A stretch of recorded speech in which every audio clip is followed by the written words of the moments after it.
S'alimenter à partir de la canalisation de la vibration. Voilà ce que je trouve le plus pertinent de faire. C'est sûr que par rapport à l'enregistrement présent, comme l'ensemble du matériel que je rends disponible au public sur Internet, ce qui est important de faire, là, c'est pas croire ce que je dis. C'est de vérifier par vous-même si cela est réel ou non. Mais par rapport à l'alimentation, j'en suis venu au point que c'est de suivre la direction qui va émerger à l'intérieur de moi par rapport à ce que j'ai à manger une journée particulière.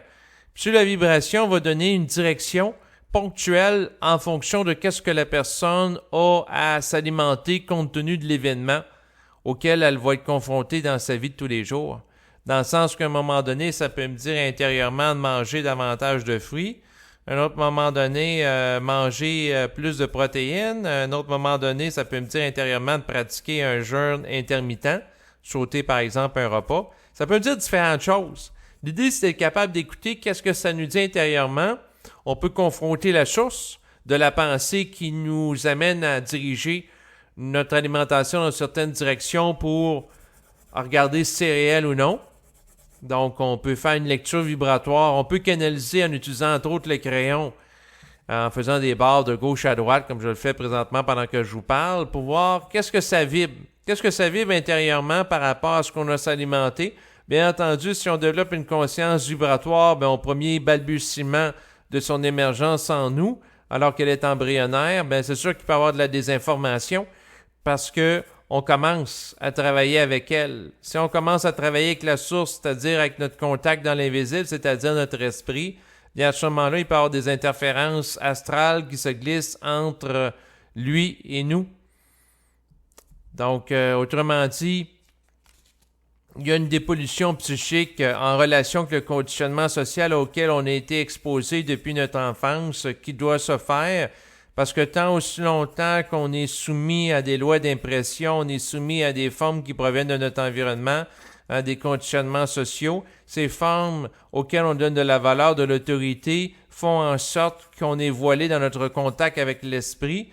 Parce que plus qu'on donne l'autorité à des paramètres extérieurs à nous, et moins on se donne l'autorité d'être en contact avec notre intériorité pour savoir qu'est-ce qui est réel. Parce que tant que notre attention est centrée sur l'extérieur de nous, notre environnement, elle ne peut pas être simultanément centrée sur notre intériorité. Donc, c'est un ou c'est l'autre. Puis plus qu'on est centré sur l'extériorité, moins on peut être en contact avec les signaux internes qui vont nous amener une direction intelligente par rapport à la manière dont nous sommes appelés à nous alimenter pour respecter notre individualité et favoriser son actualisation à travers la santé du corps biologique qui abrite notre conscience.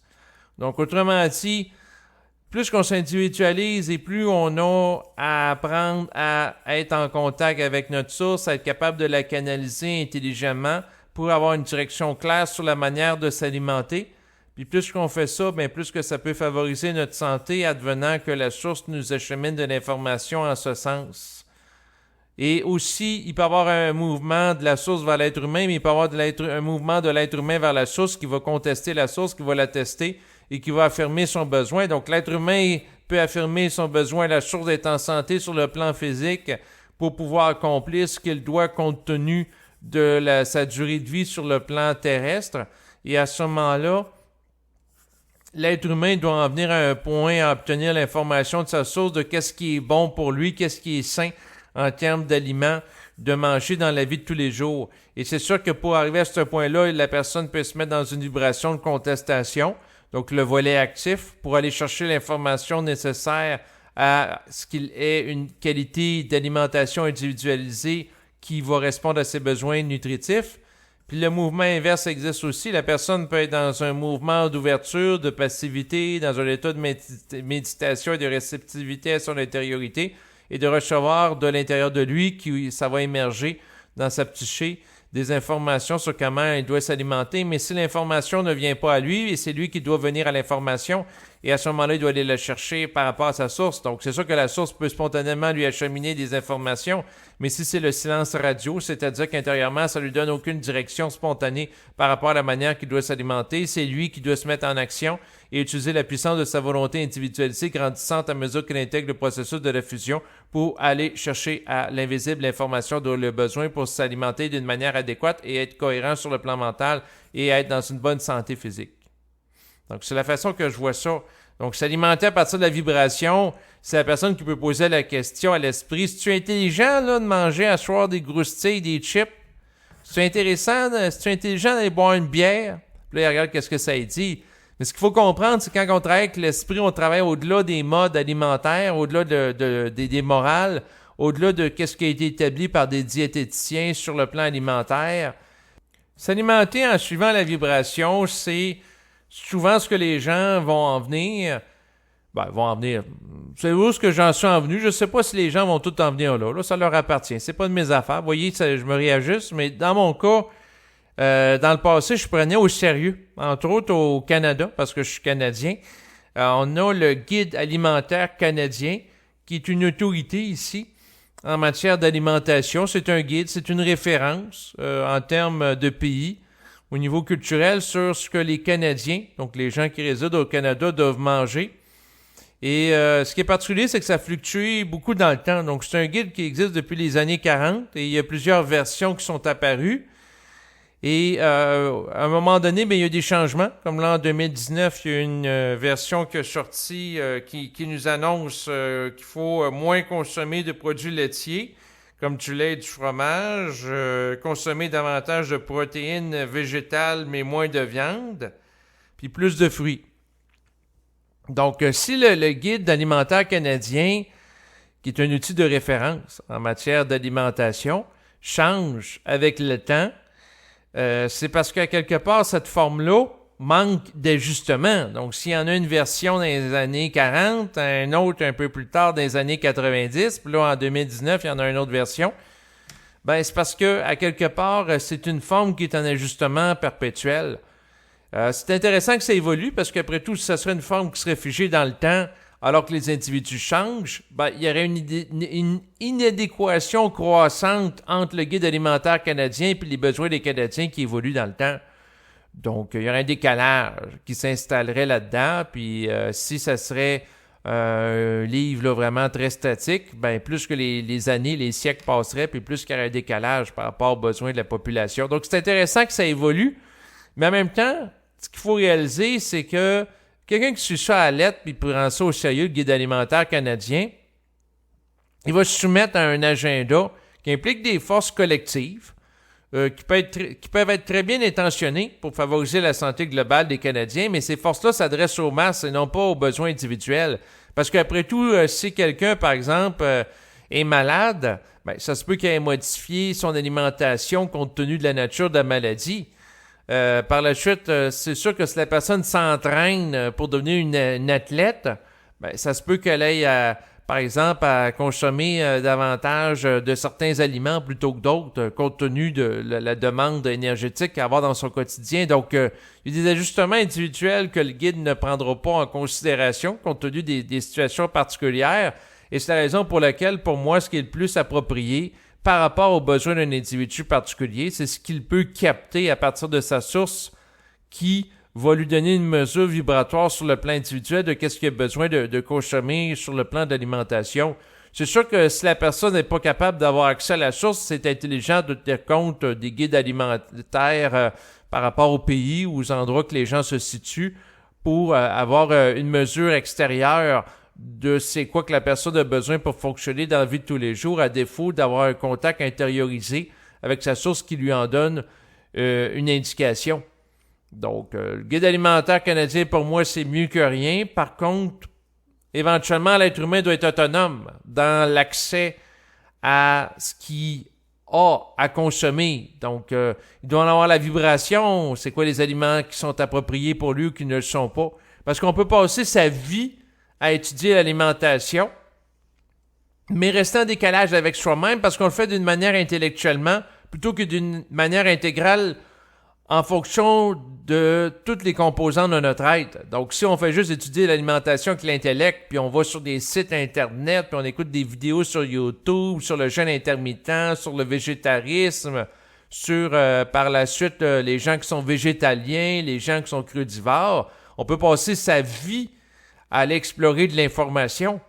Mais éventuellement, il faut être capable d'évaluer par soi-même c'est quoi qui est pertinent ou non par rapport à soi, puis de regarder qu'est-ce qu'on vit par rapport à ces vidéos-là. Puis ultimement, on n'a même pas besoin d'écouter des vidéos ou d'aller voir des articles sur Internet. On a juste à écouter sa sensibilité, poser la question, bon, c'est quoi que j'ai à manger aujourd'hui, puis ça va donner une réponse intérieurement. Aujourd'hui, tu as à manger léger, journée tranquille, ou tu as à manger plus de protéines parce que tu vas être confronté à l'adversité, puis ça te prend plus ce type d'éléments dans ton organisme. Donc, ça peut nous donner des réponses par rapport à ce qu'on a à manger, spécifiquement par rapport à une journée. Puis ça peut réajuster aussi la source, notre alimentation, non seulement dans la vie de tous les jours, mais dans notre rapport aux fêtes, que ce soit le temps des fêtes, que ce soit Noël, que ce soit pour la fête de Pâques ou peu importe, tout dépendant de ce que vous célébrez ou non. Mais la source va donner une indication alimentaire individualisée, tandis que le guide alimentaire canadien, ça ne sera pas à l'individualité que ça va s'adresser, mais au collectif. Donc, sur le plan collectif, ils vont trouver des moyennes, des généralités en fonction de recherches, d'études scientifiques, de conseils de nutritionnistes, et ainsi de suite. Puis ils vont en faire une synthèse au niveau de l'intellect pour comment que les masses devraient s'alimenter compte tenu des informations qu'ils disposent.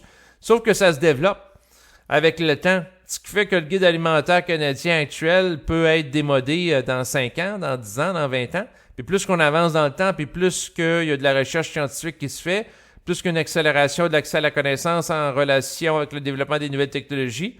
Donc, puis la mondialisation fait en sorte que des gens d'un peu partout peuvent mettre en commun des recherches sur l'alimentation, puis qui ont accès de plus en plus à une grande quantité d'informations. Puis plus que l'information progresse, et plus qu'à ce moment-là, elle devient rapidement démodée, et plus qu'elle devient rapidement démodée, et plus que de l'introduction de nouvelles formes. Puis à un moment donné, ça ne suit plus vraiment. Là. Tu sais, s'il y a tout le temps des nouvelles versions qui arrivent de plus en plus rapidement, à un moment donné, l'être humain a une capacité limitée d'intégration d'informations qui proviennent de son environnement. Tu sais, si la personne est obligée de lire des documents de plusieurs pages sur comment s'alimenter, comment faire ci, comment faire ça, puis ça finit plus, bien, à un moment donné, la personne peut en avoir un ras-le-bol. Puis là, ça devient intéressant, parce que la personne n'a d'autre choix que de scier sur elle-même pour s'alimenter. Quand la personne n'est pas saturée de se faire remplir d'informations, puis elle a la soif de connaissances, puis la faim de connaissances, que ce soit en matière d'alimentation ou autre chose, elle va se faire remplir, puis elle va aimer ça. Elle est comme un papier essuie-tout qui va éponger des éléments qui proviennent de son environnement, puis elle va absorber, tel site internet dit telle affaire, puis tel autre site dit telle affaire, puis tel documentaire telle affaire, puis telle personne me dit telle affaire, puis tel ci, puis tel ça. Puis là, à un moment donné, avec le temps, ben, elle va saturer, puis elle va être obligée de se fier elle-même, mais c'est sûr qu'à la base, ça peut lui dire intérieurement, puis elle peut avoir fondamentalement l'intuition, écoute-toi, mais elle n'écoute pas. Elle dit, non, je vais aller voir les livres, je vais aller voir Internet. Puis après avoir regardé sur des livres, sur Internet pendant 20 ans, pendant 30 ans, en cherchant une réponse absolue à son besoin individuel à travers le collectif, c'est assez paradoxal, hein? Tu te tournes vers le groupe pour répondre à un besoin individuel. C'est comme quelqu'un qui se tourne vers le guide alimentaire canadien qui s'adresse à la masse pour répondre à son besoin individuel en matière d'alimentation. Il y a un décalage entre les deux. T'en as un qui s'adresse au collectif, puis l'autre, il veut quelque chose de personnalisé. On voit déjà là qu'il y a une discordance entre les deux. En tout cas, c'est ma perception qui est évidente. Mais ce que je voulais en venir, c'est qu'à la base, ça peut lui dire intérieurement, écoute-toi donc, puis tu vas voir tes explications en matière d'alimentation. Personne ne peut capter ça, ta source. Puis comme elle est orgueilleuse, elle dit, je vais aller lire tel livre, je vais aller lire tel livre, je vais aller lire tel livre. Puis finalement, elle livre un paquet de livres, puis elle se rend compte qu'elle n'est pas plus avancée. Parce que dans les livres, les documents, les sites web, il y a des informations contradictoires sur l'alimentation. Ce qui fait que tôt ou tard, elle est ramenée à elle-même pour évaluer la teneur de réalité dans la vibration qui se dégage des informations. Puis, elle doit trancher par elle-même. Donc, soit on peut passer par un paquet de lectures puis un paquet de documents, ou soit on va directement droit au but. Puis là, on peut canaliser sur qu'est-ce que j'ai à manger ou pas à manger, puis individualiser son alimentation. Donc, c'est le point où j'en suis. Là, j'ai écouté beaucoup de choses là, sur Internet sur l'alimentation. Puis là, je suis comme tanné. Puis là, ça me dit intérieurement, tu commences à être intelligent. Parce que tu commences à avoir saturé de l'accumulation de forme. Fait que là, tu vas commencer à vibrer. Fait que c'est particulier. Mais bon, c'est là où j'en suis. Puis ce que je voulais vous partager. Donc, après avoir étudié plusieurs choses, j'en suis revenu au point que faut que je fonctionne au-delà de l'étude, puis de la recherche, puis de la quête intellectuelle. Donc, c'est ce qui complète l'enregistrement présent, qui aura servi à alimenter cette capsule d'aujourd'hui, donc qui portait sur l'alimentation. Donc, je vous dis à bientôt. Au revoir.